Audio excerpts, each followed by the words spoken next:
안녕하세요. DJ 선아입니다. 오늘의 사연 시작해 보겠습니다. 안녕하세요. 저는 30대 후반의 여자 치과의사예요. 저는 결혼 생활을 5년 하고 얼마 전에 돌싱이 되었어요. 제가 어떻게 하다가 돌싱이 되었는지 얘기하고 싶어서 사연을 보내요. 전 남편이 저를 어떻게 속였고 제가 어떻게 복수를 했는지 들려드릴게요. 저는 원래 비혼주의자였는데 남편을 만났어요. 연애만 하면서 지내고 싶다고 말했지만 남편은 저와 결혼을 하고 싶다고 끈질기게 요구했죠. 연애만 해도 충분히 행복할 수 있는데 왜 결혼을 하자는 거야? 나는 너랑 법적으로 가족이 되고 싶어. 남들도 다 하는 결혼이잖아. 그거 좀 하자는 게 뭐가 그렇게 싫다는 거야? 내가 싫은 거야? 저는 매번 싫다고만 하다가 결국엔 결혼을 하게 되었어요. 남편은 저보다 나이가 4살이나 많았지만 평범한 직장인으로 저와는 수입 차이가 좀 나는 편이었어요. 모아놓은 돈도 제가 더 많았죠. 어떤 남자들은 와이프가 자기보다 돈을 많이 벌면 자존심 상한다고 한다지만 제 남편은 능력 있는 저를 자랑스럽다고 했어요. 시댁 가족들 앞에서도 제 수입에 대해 공공연하게 말하곤 했죠. 솔직히 우리 와이프 나이에 이만큼 돈 벌기가 어디 쉽냐고. 엄마, 나 진짜 대단하지 않아? 내가 이렇게 결혼을 잘했다. 남편의 말에 저는 얼굴이 화끈거렸지만 그래도 제가 자랑스럽다고 하는 말이니 웬만하면 참았죠. 그래, 이 팔불출아. 너 잘났다. 나도 네 덕에 의사 며느리 봤으니 좋지. 그런 남편의 팔불출 같은 말은 심호도 그리 밉게 보지는 않았어요. 남편이 제 자랑을 하는 게 돈 말고 다른 것이길 바라기도 했지만 어쨌든 저를 좋게 말해주는 것이니 아쉽긴 해도 그러려니 했죠. 한 가지 불만은 우리는 맞벌이였지만 제가 아무리 돈을 많이 번다 해도 집안일은 저의 몫이었다는 거였어요. 남편은 도와준답시고 가끔 설거지를 했지만 온갖 살림은 저만 했어요. 처음에는 집안일도 50대 50으로 반반 나누자고 했는데 남편이 점점 자신이 해야 하는 일을 저에게 미루면서 결국엔 제가 거의 다 하게 되더라고요. 하지만 한 가지는 끝까지 양보할 수 없는 게 있었죠. 바로 돈 관리였어요. 우리 둘이 공동으로 모으는 돈은 50대 50으로 모으고 나머지 각자의 돈은 알아서 관리하자. 그리고 큰 돈 쓸 때는 항상 상의하자. 자, 계좌는 내가 확인할 수 있게 해놨어. 그리고 계좌 연결카드는 당신한테 줄게. 그렇게 해. 난 돈 나갈 일 있을 때마다 당신이랑 상의할 거야. 당신이 야무지니까 당신이 하자는 대로 할 거야. 그래서 저희는 각자 따로 돈 관리를 하고 공동으로 모으는 자금이 있었어요. 그리고 각자 돈 관리를 하더라도 큰 돈이 나갈 때는 항상 상의를 하기로 했죠. 이렇게 하면 서로 불만도 덜하고 각자의 삶을 존중한다는 느낌도 들더라고요. 남편도 공동 자금을 모으며 각자의 돈도 따로 관리하는 것에 만족했어요. 그리고 모든 지출에 대해서는 항상 상의하기로 했기에 둘 다 불만도 없었죠. 우리 모은 돈으로 나중에 집도 사고 좋은 데로 여행도 많이 다니자. 그래, 우리 돈 많이 모으면 그때부터는 여행도 자주 다니고 즐겁게만 살자. 저희는 딩크족이라 아이 없이 둘이 잘 살자 주의였죠. 아이가 없었기 때문에 저와 남편은 돈을 모으는 속도도 빠른 편이었죠. 5년째가 되었을 땐 우리가 모은 돈이 2억 5천이 되었거든요. 저는 우리가 같이 모은 돈이 쌓이는 걸 볼 때마다 뿌듯하더라고요. 우리가 우리 힘으로 돈을 모았다는 게 스스로가 기특하기도 하고 미래에 대한 기대도 되었고요.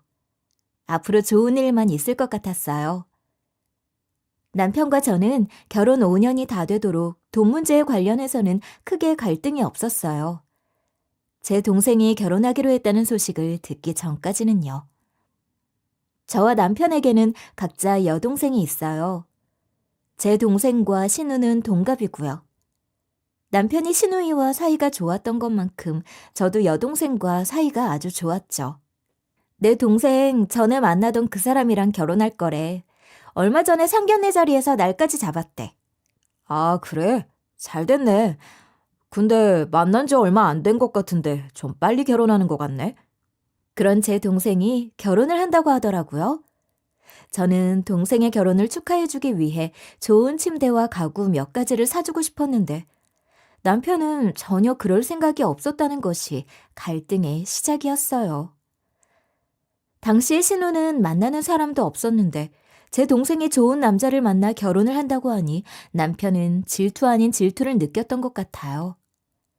자기 동생을 생각하면 맘 편히 처제의 결혼을 축하할 수 없었던 거죠. 그래서 생각해낸 남편의 의견이라는 것이 제 마음에 들지 않더라고요. 내가 생각해봤는데 처제 결혼식의 축의금은 한 80만 원 정도면 되지 않을까? 80만 원이라니? 금액이 무슨 그래? 어떻게 하나뿐인 여동생 축의금으로 80만 원을 하자고 할 수가 있어? 80만 원이라니 금액이 정말 애매하고 이상했죠. 100만 원도 적다고 생각했는데 대체 80만 원이라는 숫자는 무슨 기준으로 생각해낸 것인지 이해할 수가 없었어요. 그럼 뭐 100만 원이라도 하자는 거야? 100만 원은 과하잖아. 제일 친한 친구 결혼할 때도 30만 원이면 많이 했다고 하는데 80만 원이 적어? 그런데 오히려 남편이 저를 이해할 수 없다는 눈으로 바라보더라고요. 과연 자기 동생 결혼식에도 80만 원이라는 소리가 나올까? 지금 자기 동생 아니라고 저렇게 금액을 어이없게 부르는 건 아닐까 하는 생각이 들었죠. 이게 친구 결혼식이야? 다른 사람도 아니고 내 동생이 결혼을 한다는데 무슨 80만 원이야? 난 500만 원을 쓸 생각이었단 말이야.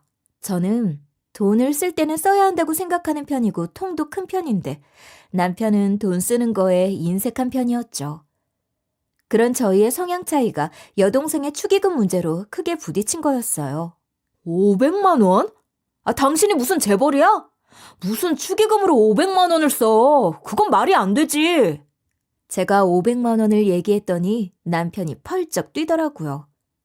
80만 원과 500만 원의 금액 차이만큼 우리의 의견 차이도 컸어요. 좀처럼 좁혀지지 않았죠. 침대도 사주고 가구도 몇 개 해주고 싶어. 내가 공동 자금에서 다 쓰겠다는 거 아니고 반 정도는 내가 내려고 했다고. 그것도 안 된다는 거야? 그럼 공동 자금에서 250이나 쓰겠다는 거야? 모아놓은 돈을 처제한테 다 쓸 일 있어? 500만 원은 말도 안 되니까 꿈도 꾸지 마. 300만 원으로 해. 이것도 내 입장에서는 많이 봐준 거야. 그럼 우리 공동재산에서 300만 원 내고 내가 200만 원 추가하는 것도 안 되는 거야? 그건 안 되지. 공동재산에서 100만 원 내고 당신이 200만 원 추가로 내서 300만 원 내. 공동자금에서 100만 원 하고 내가 400만 원 내는 건? 설마 그것도 안 돼? 아무리 당신 돈이라도 우리 상의하고 쓰기로 했잖아. 난 그렇게 하는 것도 안 돼. 남편은 전부 안 된다고만 하더라고요. 남편이 너무 반대했기에 저는 동생의 축의금으로 300만 원을 낼 수밖에 없었죠. 그것도 적은 금액이라고는 할 수 없지만 공동재산에서 100만 원, 그리고 나머지 200만 원은 제가 되면서 마련한 것이었죠. 저는 어릴 때부터 공부를 잘한다고 부모님의 관심과 지원을 충분히 받았지만 상대적으로 성적이 좋지 않았던 동생은 저에게 가려져 관심을 덜 받은 게 항상 미안했거든요. 언니, 치대 들어간 거 축하해. 우리 언니가 이렇게 공부를 잘하니까 너무 자랑스럽다. 동생은 착해서 부모님이 소홀하게 대해도 한 번도 서운하다고 한 적 없었어요. 엄마랑 아빠가 너무 내 칭찬만 해서 서운하지 않아? 나는 네 마음이 다쳤을까 봐 걱정이다. 안 그래. 그래서 언니가 나한테 제일 잘해주잖아. 난 서운해할 틈도 없어. 말도 예쁘게 하는 제 동생은 저랑 정말 잘 지냈어요. 그렇게 사이가 좋고 애틋한 내 동생이 결혼한다는데 남편의 반대로 원하는 만큼 축의금도 못 준다는 게 마음이 좋지 않았죠. 하지만 어쩌겠어요. 저는 결혼을 했고 아무리 제가 돈을 넉넉히 벌고 있다고 해도 남편의 의견도 존중해야 하잖아요. 하는 수 없었죠. 그리고 동생이 결혼을 하고 정확히 1년 뒤에 신우가 결혼을 한다고 하더라고요. 신우의 남편 될 사람이 회계사라고 했는데 신우는 중소기업을 다니는 평범한 직장인이었어요. 그런데 상견례 자리에 다녀온 남편의 태도가 평소와 달랐어요. 진짜 어이가 없어서 말이야. 그 집에서 우리 집을 아주 무시하는 것 같더라고. 상견례 자리에서? 뭘 어떻게 했길래 무시했다고 하는 거야? 남자 쪽 부모가 계속 내 동생 보고 모아놓은 돈도 없을 텐데라는 말을 하더라고. 돈도 없이 결혼을 어떻게 할 거냐고 이런 식으로 말을 하는데 좀 짜증났어. 지 아들이 회계사매다야. 우리 집에는 치과 의사가 있다고 말했지. 남편이 씩씩대면서 말을 하는데 솔직히 제 눈에는 유치한 애 같아 보였어요. 무시당한 건 기분이 나빴겠지만 자기가 치과 의사도 아니면서 우리 집에는 치과 의사가 있어. 이러는 게 좀 유치해 보였죠. 그런 얘기를 굳이 왜 했어? 그냥 그런가 보다 하고 넘어가야지. 어머님 아버님은 뭘 하셔? 별 생각 없으신 것 같은데 내가 가만히 있으면 안 되겠다 싶어서 얘기한 거였어.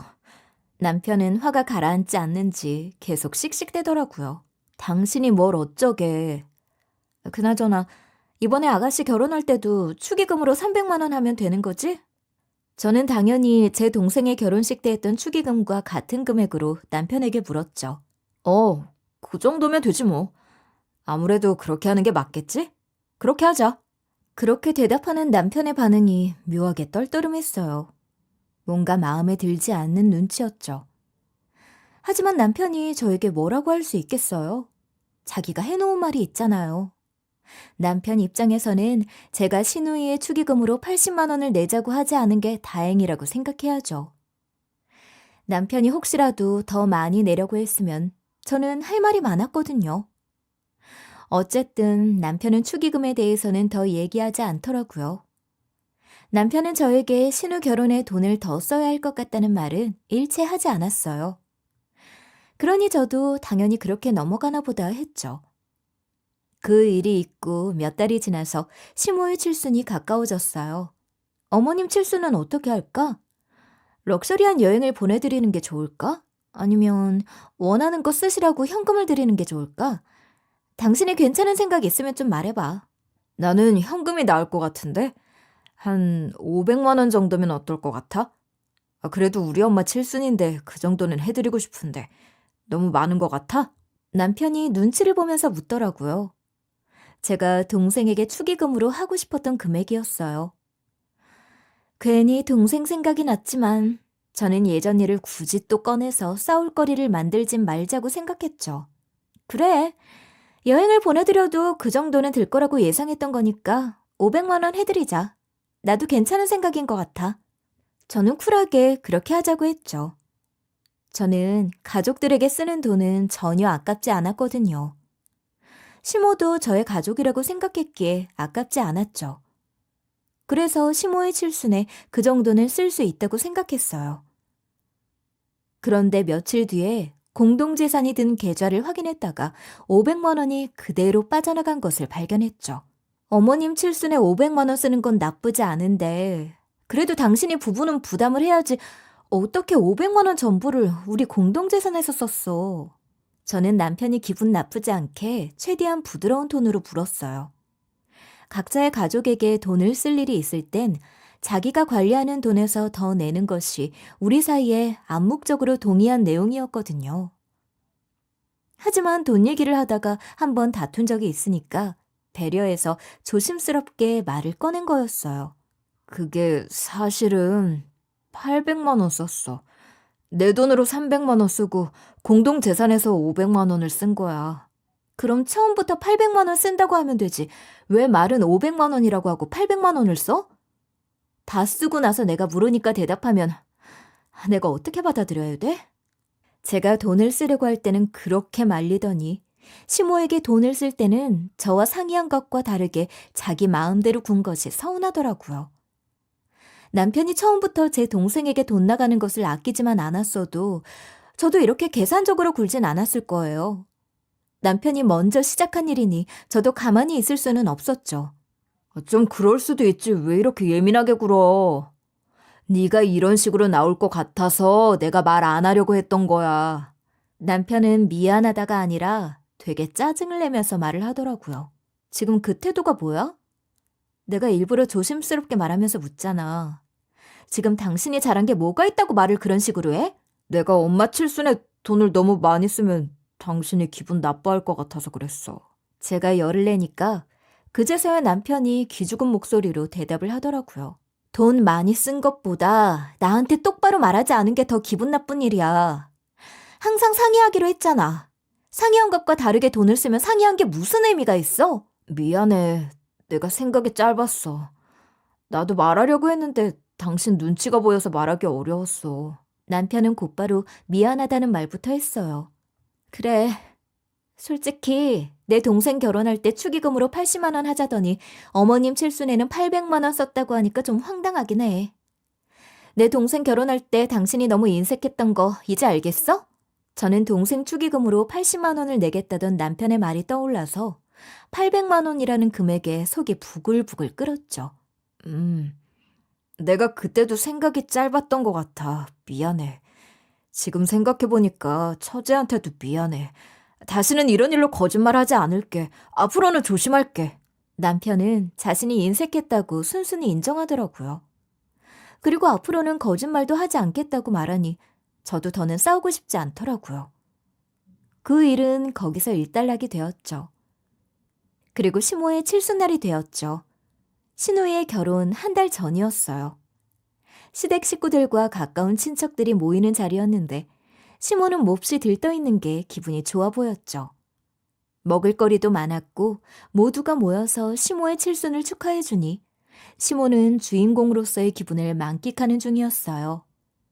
그런 자리에 술이 빠질 수 없었죠. 술도 한 잔 걸친 시모는 한껏 상기된 얼굴이 되어 제 옆자리에 앉았어요. 우리 며느리 통도 크네. 이역식이나. 신우가 결혼하는데 신혼집 구하라고 이렇게까지 도와주는 올케가 세상에 어디 있겠어. 내가 너 통이 큰 건 알고 있었지만 이 정도일 줄은 몰랐다. 우리 아들이 결혼 하나는 제대로 했다니까. 시모가 갑자기 저를 칭찬하는 것이었어요. 시모는 그 어느 때보다 행복해 보였지만 저는 처음 듣는 얘기에 벙쪄 있었죠. 그것도 제가 신우가 신혼집 구하는 데 도움을 줬다는데 저는 듣도 보도 못한 얘기에 남편을 바라보았죠. 음료를 마시고 있던 남편은 깜짝 놀라서 음료를 뿜더라고요. 그게 무슨 말씀이세요, 어머님? 아가씨 신혼집 구하는데 제가 뭘 도와요? 2억은 또 무슨 말이에요? 저는 처음 듣는 황당한 말에 시모에게 다시 물어봤죠. 제 돈이 나갔는데 시댁 식구들은 다 알고 있고 저만 모른다는 사실이 너무 불쾌했어요.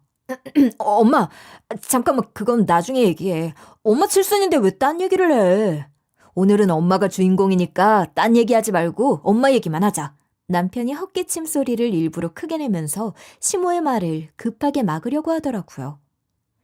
시모는 남편의 반응에 어리둥절한 표정이었죠.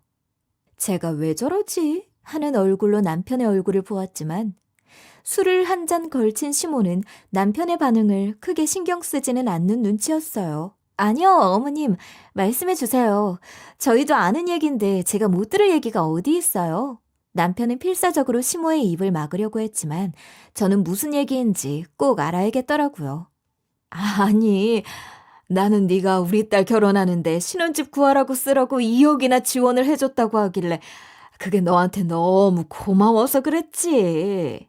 시모가 남편과 제 눈치를 보면서도 얘기는 해주더라고요. 듣는데 기가 막혔죠. 아, 그 2억이요? 저 잠시 화장실 좀 다녀올게요. 저는 짚히는 게 있어서 잠시 자리를 피해 공동재산의 계좌를 확인해 보았어요. 남편과 제가 모은 2억 5천 중에 2억하고 500만 원이 없어져 있더라고요. 500만 원이야 시모 칠순에 나간 돈이라 알고 있었지만 갑자기 사라진 2억에 대해서는 남편이 저랑 상의하지 않은 거였어요. 남편이 또 저한테 말도 없이 공동재산을 건든 거였어요. 그것도 모아둔 돈의 거의 대부분을 써서 2억이나 되는 돈을 신우의 신혼집 마련하라고 다 줘버린 거였죠. 이렇게 엄청난 일을 저 몰래 저지른 것이었어요. 제 동생에게는 축의금으로 80만 원 쓰려고 했던 걸 생각하니까 더 열이 받더라고요. 그렇게 손이 작고 내 동생에게는 그렇게 인색하던 인간이 자기 가족들에게는 아낌없이 주는 나무였더라고요. 그러면 지 가족이랑 살지 저랑 결혼은 왜 한 건지. 거짓말을 하지 않겠다더니 또 거짓말을 한 것도 참을 수 없었어요. 저 몰래 시모에게는 800만 원을, 그리고 신우에게는 2억을 쓴 남편은 뼛속까지 시댁 사람이지 내 남편은 아니구나 생각이 들었어요. 저는 곧장 자리로 돌아가서 남편에게 갔어요. 내가 다 설명할게. 내가 무슨 일이 있던 건지 제대로 설명해 줄게. 제가 화장실에서 나오자 남편이 화장실 앞에서 기다리고 있더라고요. 됐으니까 내 앞에서 얼쩡거리지 마. 난 네가 하는 말은 하나도 안 믿어. 저는 빠른 걸음으로 자리로 다시 돌아가려는데 남편이 제 손목을 꽉 붙잡더라고요. 너무 열이 솟구치더라고요. 저는 남편이 다급하게 말하는 것도 듣지 않고 뺨부터 때렸어요. 멀지 않은 곳에 시댁 식구들이 있는 걸 알았지만 저는 신경 쓰지 않았어요. 물론 뺨 때리는 소리가 워낙 커서 시댁 식구들 거의 대부분이 그 모습을 보게 되었죠.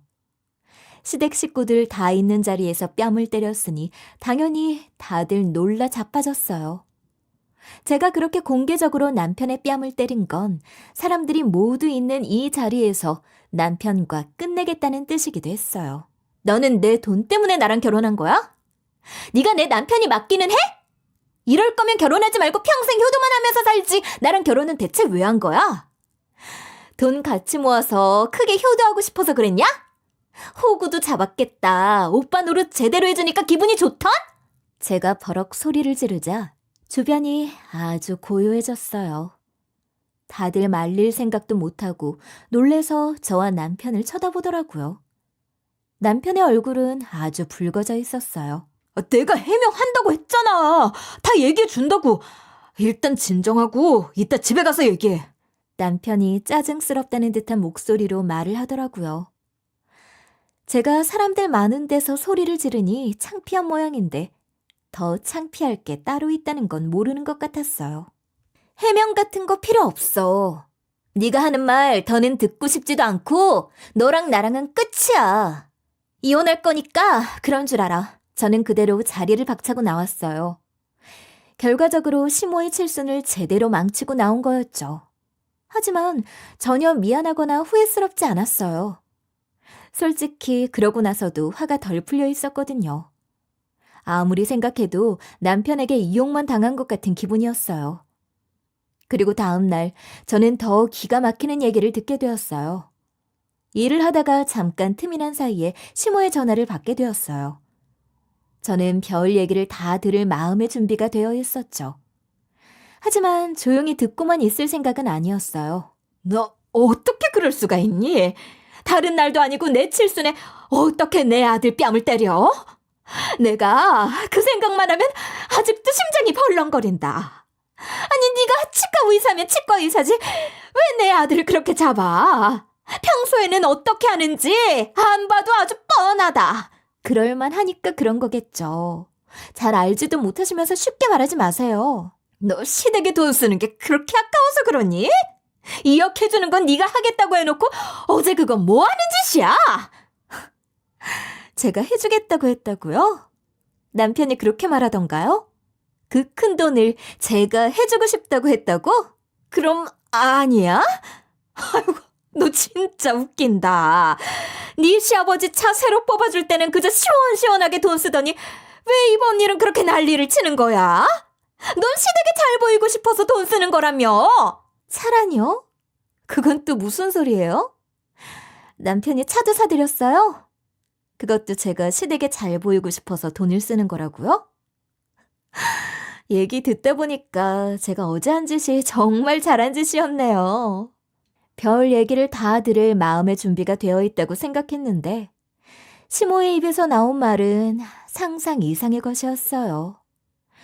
남편이 저 몰래 시부에게 차를 사준 적도 있다는 거였어요. 아주 대단한 효자 새끼가 제 남편이었어요. 공동재산에서 돈이 나가지 않아서 몰랐는데 남편이 자기 돈에서 시부의 차를 할부로 내고 있었더라고요. 당연히 저와 상의하지 않은 일이었죠. 뭐? 그럼 넌 그럴 생각이 전혀 없었다는 거야? 남편이 저랑 상의도 없이 그런 거예요. 아가씨 집도 그렇고 아버님 차도 그렇고요. 그리고 어머님, 전 남편이 아버님한테 차 해드린 것도 몰랐어요. 어머님이 알려주셔서 정말 다행이네요. 몰랐다고 해도 그렇지. 시댁에 돈 좀 쓴 게 뭐가 그리 대수야? 그깟 돈 좀 쓸 수 있지? 그걸로 네가 뭘 그렇게 화를 내? 어머님은 저희한테 얼마나 인색하셨어요? 기억 안 나세요? 저희 결혼 생활 시작할 때 뒷짐만 지고 계셨잖아요. 그러면서 저희한테 받는 건 왜 그렇게 당연하세요? 그야 네가 능력이 좋으니까 그렇지. 네가 좀 쓰면 되잖아. 어차피 또 벌 거 뭘 그렇게 아끼는지 몰라? 어머님, 저 남편이랑 얘기 좀 제대로 해봐야 할 것 같으니까 전화 끊을게요. 그날 저녁 저는 집에 가서 남편 놈을 두들겨 패주고 싶은 마음을 꾹꾹 참으며 집으로 들어갔어요. 남편은 일찍 퇴근을 했는지 제가 집에 갔을 땐 이미 저녁까지 차려놓고 저를 기다리고 있었더라고요. 소 잃고 왜 양깡고치냐? 저녁 차려놓으면 예쁘다고 해줄 줄 알았어? 내가 오늘 전부 솔직하게 말할게. 나도 그동안 당신한테 언제 말할까 계속 눈치만 보면서 많이 힘들었어. 나도 말도 못하고 혼자 엄청 끙끙 앓았다고. 그 마음까지 알아줄 생각 전혀 없으니까 큰 기대하지 마. 전부 설명해. 당신이 시아버지한테 차 사드린 얘기까지 빼놓지 말고. 제 말에 남편의 얼굴이 하얗게 질렸어요. 제가 그것까지 알고 있을 거라곤 생각을 못했더라고요. 그건 어떻게 한 거야? 그건 공동재산 아니고 내 돈에서 나가는 거야. 왜 그것까지 터치하려고 하는 거야? 네 돈으로 쓰더라도 항상 상의하자고 했던 말은 기억 안 나? 왜 그렇게 전부 지멋대로야? 그러면 둘 사이에 규칙은 왜 있는 건데? 나는 한 번이라도 당신 상의 없이 큰 돈 쓴 적 있어? 너 저번에 백화점에서 명품 립스틱 살 때 나한테 말 안 하고 샀잖아. 남편이 말 같지도 않은 소리를 하는데 몇 대 때려주고 싶었어요. 유치한 사람이라는 건 진작에 알고 있었지만 이런 순간에 애 같은 소리를 하니까 열이 더 받더라고요. 너 지금 그걸 말이라고 하니? 차랑 립스틱이랑 같아? 네가 차 사는 건 얘기 안 해도 되고 내가 립스틱 사는 건 너한테 허락 안 받았다고 지금 따지겠다는 거야? 애 같은 소리 할 거면 나한테 해명이고 뭐고 아무것도 하지 마. 말할게. 집에서 내가 치과 의사랑 결혼했다고 집에서 워낙 좋아했잖아. 집에서 계속 나한테 능력 좋다, 네 덕은 언제 보냐 이런 얘기 들을 때마다 나도 뭔가 보여주고 싶었어. 동생 남편한테도 우리 집 무시하지 말라고 보여주고 싶었고, 엄마한테도 용돈 크게 주고 싶었고, 아버지한테도 새로 차도 뽑아드리면서 내가 얼마나 잘 사는지 보여드리고 싶었던 거야. 당신이 진짜 못된 게 뭔지 알아? 네가 가족들한테 뭔가 보여주고 싶어 하면서 내가 내 가족들에게 잘하고 싶은 마음은 무시하고 인색하게 군 거야. 나는 큰돈 나간 것보다 너의 그 이기적인 마음에 제일 배신감을 느껴. 난 너랑 못 살겠고 저번에 말한 대로 이혼할 거야. 그리고 공동으로 관리한 돈 중에 내 돈은 싹 다 내놔. 내가 잘못한 거 인정해. 근데 겨우 이런 일로 우리가 헤어지는 건 좀 아니지 않아? 돈이야 있다가도 없고 없다가도 있는 건데 겨우 돈 때문에 우리가 헤어져야 돼? 겨우 돈 때문에? 너 겨우 돈 때문에 내 동생한테 인색하게 군 거 생각해봐. 그리고 상견례 자리에서 당신이 없어서 그러는데 그때 그 남자 쪽에서 우리를 얼마나 무시했는지 알아? 나는 뭔가 보여줘야겠다는 생각이 들 수밖에 없었어. 당신도 그건 이해해줄 줄 알았는데? 이해하고 말고를 떠나서 나랑 상의도 되지 않은 일이었잖아. 그때는 아무 말 안 하고 있다가 내가 어머님 칠순잔치에서 그 얘기를 듣게 만들어? 헛소리 더는 듣고 싶지 않으니까 내 돈 싹 다 뱉어내. 이미 준 돈을 어떻게 돌려받아. 나 이제 와서 그렇게는 못해. 너도 그건 이해해줘야지. 왜 계속 나보고 이해를 하라는 거야? 내가 네 동생이랑 심해부한테 쫓아가서 난리치고 돈 받아내는 꼴 보고 싶어서 그러지? 내가 그냥 하는 말 같아? 내가 못할 것 같아? 2억인데 그 정도는 아무렇지도 않게 할 수 있어. 아무리 그래도 준 돈은 달라고 절대 못해. 나 그건 진짜 못해. 그럼 네가 알아서 돈 마련해서 갔던가. 나는 이대로 내 돈 못 버리니까 당장 내놔. 네가 계속 버티면 내가 한 명 한 명 찾아가서 다 받아낼 거니까. 그 지경까지 일 키우고 싶으면 네 마음대로 해. 당신 정말 그렇게까지 해야겠어? 아무리 화가 나도 이혼도 말이 안 되고 돈 돌려받는 것도 말이 안 되지. 내가 잘못했다고 하니까 이제 그만하고 넘어가 제발. 아, 그래. 그럼 내가 지금부터 어떻게 하는지 똑똑히 봐. 저는 남편이 보는 앞에서 신우에게 전화를 걸었어요. 이 사람은 말로만 해서는 알아듣지를 못하니 행동으로 보여줘야 했죠. 아가씨, 전데요. 오빠가 저랑은 상의도 없이 2억이나 되는 돈을 아가씨 신혼집 구하는 데 쓰라고 줬더라고요. 제가 신우에게 전화를 걸었더니 남편이 제 휴대폰을 확 낚아채서 전화를 끊어버리더라고요. 남편도 이제야 상황을 알아차리고는 화들짝 놀라더라고요. 제가 한다면 한다는 걸 제대로 보여준 것이었죠. 지금 뭐 하는 거야? 진짜로 동생한테 전화를 하면 어떡해? 너는 내 자존심을 어디까지 긁으려고 하는 거야? 네 자존심? 그러는 너는 날 얼마나 존중했다고 네 자존심을 챙기려고 해? 공동재산 중에서 내 돈에 해당하는 1억 2,500만 원 전부 토해내! 나 돈 없어. 그리고 죽어도 가족들한테 내가 준 돈 도로 달라는 말 못해. 그럼 네 돈으로 갚으면 되겠네. 네 자존심 그렇게 지키고 싶으면 네 힘으로 내 돈 갚아. 당신 진짜 이렇게까지 해야 돼? 내가 공동재산 다시 채워넣으면 우리 이혼은 안 하는 거지? 말 같지도 않은 소리 하고 있어? 넌 이미 나한테 신뢰를 잃은 사람이야. 내 의견 같은 건 무시하는 사람이라는 걸 확인했는데 내가 너랑 왜 사니? 제 마음은 이미 이혼으로 결정이 난 상태였어요. 시댁 식구들 앞에서 뺨까지 때렸는데 제 결심이 흔들릴 일은 없었죠. 그럼 이혼도 하고 돈도 갚으라는 거야? 그런 법이 어딨어? 그럼 대체 나한테 좋은 게 뭐야? 내가 왜 그런 손해까지 보면서 이혼을 해야 하는데? 남편은 그 와중에도 손익계산을 하며 따지고 있더라고요. 자기가 한 짓은 반성하지도 않는 건 분명해 보였어요. 저는 그런 남편한테 완전히 질려버렸죠. 제가 생각했던 것보다 더 찌질한 사람이라는 게 기분을 더럽게 만들었어요. 그건 네가 신우한테 돈 시원하게 쓸 때 생각했었어야지. 우리는 최대한 빨리 이혼해. 난 너랑 이혼 못해. 내가 결혼 잘했다는 말을 얼마나 많이 들었는데 이렇게 이혼한다는 건 내가 절대 받아들일 수 없어. 그럼 이혼 소송으로 가는 거야. 소송도 한번 준비해 볼래? 그래서 내가 위자료까지 청구해 볼까? 저는 해야 한다면 이혼 소송도 할 마음의 준비가 되어 있었어요. 제 말에 남편은 거의 울 것 같은 얼굴이 되더라고요. 이제야 자기 마음대로 돈 쓴 게 후회가 됐을지는 모르겠지만요. 알겠어. 당신이 하자는 대로 할게. 근데 당신도 알았으면 좋겠다. 내가 얼마나 당신을 사랑했는지. 저는 그 말에 코웃음을 쳤어요. 미련이 뚝뚝 묻어나는 말을 하면 제가 감동이라도 받을 줄 알았나 본데 저는 그런 말에 넘어갈 만큼 어리숙하진 않았죠. 사랑? 사랑에는 존중과 배려가 있는 거야. 네가 날 존중했어? 네가 날 배려했어?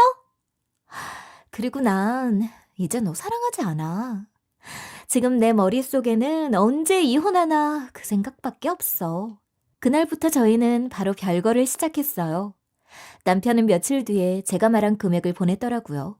나 신용대출 받아서 보낸 거야. 나 이제 진짜 가진 거 없고 빚만 남았다. 남편이 돈을 주고는 전화를 걸어서 불쌍한 척은 있는 대로 하면서 말하더라고요. 그런다고 남편이 안타까워 보이진 않았어요. 자기가 쓴 돈 자기가 갚는데 왜 불쌍한 척을 하는 건지 오히려 우습게 보이기만 했어요. 그렇게 생활이 어려우면 가족들한테 도와달라고 하던지. 당신이 가족들 많이 도와줬잖아. 내가 한 짓에 책임지는 거 보여주려고 너한테 돈 보낸 거야. 난 아직도 너랑 이혼하고 싶지 않고 다시 잘 지내보고 싶어. 남편의 헛소리에 저는 짜증이 치솟았어요. 내가 내 돈 받는 건데 뭐 대단한 거라도 한 것처럼 말하는데 어이도 없었죠. 그래? 난 여전히 너랑 이혼하고 싶어. 이제 돈도 받았으니까 이대로 깔끔하게 이혼 마무리 지었으면 좋겠어. 그 통화를 마지막으로 저는 남편과 이혼을 하게 되었어요. 그리고 저는 자그마한 방을 하나 얻어서 혼자 지내기 시작했어요. 사는 곳이 좁아서 그런지 남편의 빈자리가 조금도 느껴지지 않더라고요. 이혼을 하고 제가 제일 먼저 한 게 뭔지 아세요? 언니, 갑자기 왜 이런 걸 보냈어? 나 깜짝 놀랐잖아. 너무 고마워. 동생이 전부터 사고 싶었다는 스타일러를 하나 사서 보냈어요. 뒤늦게나마 결혼 선물을 하나 더 한 거였죠. 그러고 나니까 마음이 참 놓이더라고요. 너 결혼할 때 내가 든든하게 도와주고 싶었는데 그렇게 못해준 게 항상 미안했어. 에이, 잘해줬으면서 뭘 미안해하고 그랬어. 난 그런 생각하는 줄은 꿈에도 몰랐는데? 그래도 이거라도 선물로 보내주니까 마음이 편하다. 우리 동생 행복하게 잘 살아. 언니는 괜찮은 거야? 갑자기 이혼한다고 했을 때 너무 놀랬는데 언니가 많이 힘들어할까봐 자세히 물어보지도 못했어. 동생이 제 걱정을 하며 조심스럽게 물어보더라고요. 나 그 어느 때보다 잘 지내. 내 걱정은 하지 마. 그냥 하는 소리가 아니라 정말로 지금 너무 편하게 잘 지내고 있어. 동생한테 한 말은 진심이었어요. 동생이 제 걱정을 할까봐 왜 이혼했는지 자세히는 말하지 않았지만 그래도 편하게 잘 지내고 있다는 말은 정말이었어요. 저는 혼자 사는 게 그렇게 편한지 요즘 들어 크게 느끼고 있었거든요. 맞벌이라고 해도 집안일은 항상 제 몫이었는데 남편이 없으니 제 것만 정리해도 된다는 게 그렇게 좋더라고요. 생활이 훨씬 가벼워지고 자유로워진 느낌이었어요. 경제적으로도 여유가 있으니 틈틈이 여행을 다니니까 스트레스 받을 일도 없었어요. 여행을 자주 다녔는데 저는 한두 달에 한 번씩은 해외로 여행을 다녀왔어요. 그런다고 생활이 쪼들리는 일은 전혀 없더라고요. 잘 지내? 지금 외국에 있는 것 같은데 여행 간 거야? 누구랑 갔어? 한 번은 일본에서 여행을 하는 중에 전 남편으로부터 전화가 왔더라고요. 저는 여행 중이라 한껏 들떠 있었는데 무심코 받은 전화에 기분이 팍 상해버리더라고요. 게다가 지가 무슨 자격으로 저한테 누구랑 갔냐고 묻는지 황당하기만 했죠. 아직도 지가 제 남편이라고 생각하는 것인지. 저는 전 남편의 목소리를 듣는 것도 화가 났고 헛소리를 듣는 것도 화가 났어요. 이혼하고 화낼 일 없었는데 전 남편의 존재는 단 몇 초 만에 저를 화나게 하더라고요. 내가 누구랑 갔던 그게 너랑 무슨 상관이야. 신경 꺼. 왜 전화했어? 저는 차갑게 대꾸했죠. 갑자기 연락이 온 것도 마음에 안 들었는데 용건이 없으면 바로 끊을 생각이었어요. 나 요즘 많이 힘들어. 나 이 나이에 원룸에서 살아. 당신이랑 지낼 때는 미래에 대한 기대만 가득했는데 지금은 그냥 대출금 갚으면서 하루하루 살아. 이게 사는 건지 모르겠어. 저에게 준 게 대출을 받아서 준 돈이던 가족들에게 돌려받은 돈이던 저는 관심이 없었죠. 이미 이 사람에 대한 관심이 없었기에 중요하게 느껴지지 않았어요. 저도 이혼하고 이 사람에 대한 미련이 이토록 남지 않는다는 게 신기할 정도였죠. 뭐 안타까워해줘야 돼?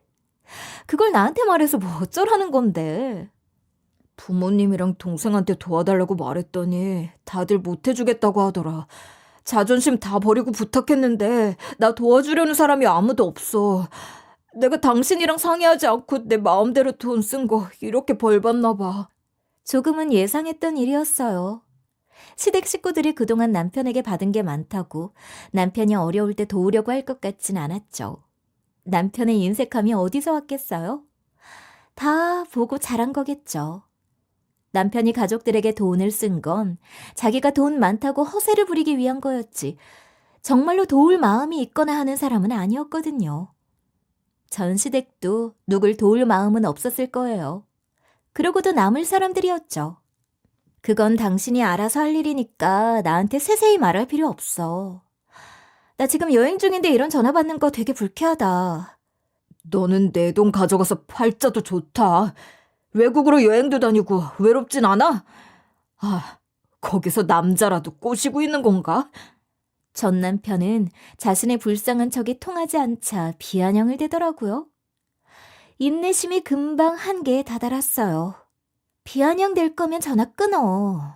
그리고 그거 네 돈 아니고 애초에 내 돈이었어. 착각 좀 하지 마. 내가 가진 돈 전부 당신한테 맡길게. 내가 버는 돈도 전부 당신한테 맡기고 나는 용돈 타서 쓸게.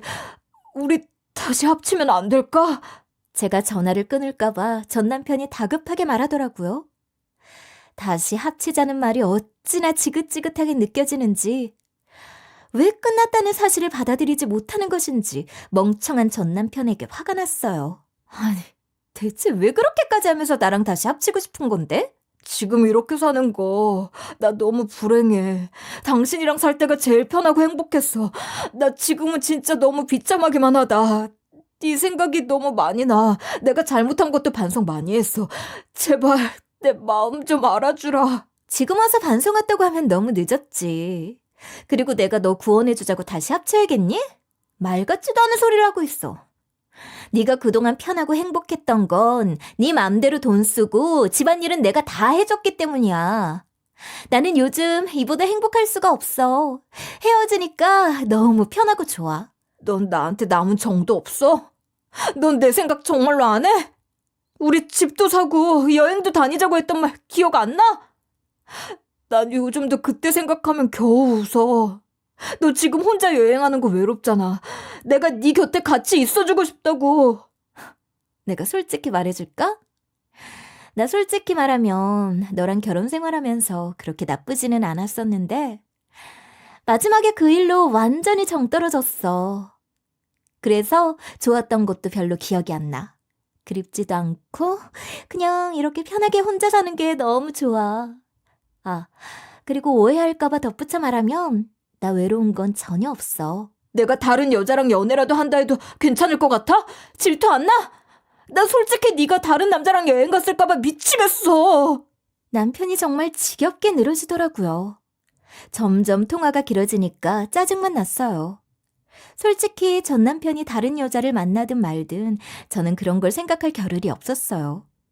제 인생 즐기기도 바쁜데 무슨 전 남편까지 생각을 하면서 살아야겠어요? 저는 그런 쓸데없는 생각으로 제 인생을 낭비하고 싶지 않았죠. 이제 내 남편도 아닌데 무슨 상관이야? 여자를 만나든 연애를 해서 결혼을 하든 마음대로 해. 난 이제 괜찮을 것 같아. 너 나한테 정말로 마음 떠났구나. 여자들이 헤어지면 그렇게 매정해진다더니 너도 그럴 줄은 몰랐다. 이제 알았으면 전화 좀 끊어. 나 내 인생 좀 즐기게 제발 나 좀 놔주라. 진심이었어요. 제발 전 남편과 엮이는 일이 없기를 바랄 뿐이었어요. 그렇게 전 남편과의 통화도 마무리가 되었어요. 저는 곧장 전 남편의 번호는 스팸으로 등록해 두었죠. 무심코 전화를 받는 불상사가 다시는 일어나지 않게요. 그리고 남은 여행은 더 편한 마음으로 즐길 수 있었어요. 맛있는 것도 먹고 혼자 이곳저곳 돌아다니는데 그렇게 마음이 가볍고 좋더라고요. 요즘에 저는 여행을 줄이고 돈을 모으고 있어요. 개원을 계획하고 있거든요. 개원을 알아보느라 준비할 것이 많아서 꽤 바쁘게 지내고 있어요. 그래도 전부 즐겁기만 해요. 언니, 난 연애만 하고 싶은데 결혼을 꼭 해야 돼요? 어느 날 같은 치의대를 나온 아는 동생이 묻더라고요. 연애만 하고 싶으면 연애만 해. 굳이 하기 싫은 결혼을 남들 한다고 너까지 하지는 마. 저는 진지하고 솔직하게 제 의견을 말해주었죠. 남들 다 하는데 안 하면 내가 잘못하는 것 같고 불안해서요. 결혼해도 불안해. 혼자 살면 내일은 내가 알아서 해결하면 되지만 결혼하면 내가 저지르지도 않은 일 때문에 열받는 일이 얼마나 많은데. 그러니까 네가 하고 싶은 대로 살아야지. 남들이 하니까 너도 해야 한다고 생각하면서 살지는 마. 그러면 후회하는 수가 있어. 제 경험담이었죠. 제 말에 후배가 고개를 끄덕이더라고요. 후배가 제 말을 들을지 아닐지는 몰라요. 하지만 저는 다시는 결혼하지 않겠다고 분명히 마음을 먹었어요. 좋은 사람이 있더라도 연애만 하겠다고 마음먹었어요. 결혼을 꼭 했어야 했나? 결혼 생활하면서 이런 생각이 자주 들었거든요. 어쨌든 지금은 혼자서 인생 재미나게 즐기고 있으니 그것도 다행이에요. 아마 제가 결혼을 하지 않았더라면 혼자 사는 게 얼마나 소중한지 몰랐을 거예요. 지금은 제가 쓰고 싶을 때 돈 쓰고 쉬고 싶을 때 쉬면서 정말 마음 편하게 지내요. 앞으로도 저는 저만 생각하면서 살고 싶어요. 외로운 순간들이 있을지도 모르지만 결혼을 했을 때도 외로움은 있다는 것을 알기 때문에 크게 걱정하지 않아요. 여기까지가 저의 이야기예요. 제 얘기를 들어주신 모든 분들께 감사해요. 그리고 즐거운 일이 많이 일어나길 바랄게요.